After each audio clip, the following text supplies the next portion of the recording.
КТРКнын Салам Кыргызстан көрсөтүүсү жабылды. Көрөрмандардын сын пикиринен улам КТРК каналындагы Салам Кыргызстан көрсөтүүсү жабылды. Бул тууралуу бүгүн Азаттыкка каналдын башкы директору Илим Карипбеков билдирди. Клара Алибекова жөнүндө көрсөтүү 1 жылдан ашык мурда болгон. Бирок бул көрсөтүүнү жана Чыпалак Баатыр жөнүндө болгон окуяны мен да туура эмес, этикалык көрүнүштүн чегинен чыгып кеткен деп кабыл алып, жана дагы башка көптөгөн көрөрмандардын сын пикиринен улам көрсөтүүнү жабуу жөнүндөгү чечимди кабыл алдым. Карипбеков тартылып эфирге даярдалып калган көрсөтүүлөр дыкаттык менен каралып чыгарын, ал эми көрсөтүүнүн концепциясы, алып баруучулары кайра караларын, аны КТРКнын көркөм кеңешинин кароосуна жөнөтүү сунушталганын кошумчалады. Буга чейин Салам Кыргызстан ырчы Клара Алибекованын катышкан чыгарылышынын үзүндү интернетке тараган.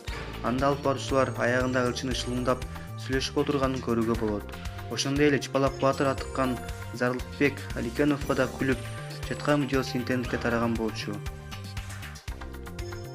Элдик ТВ каналына жазылыңыз.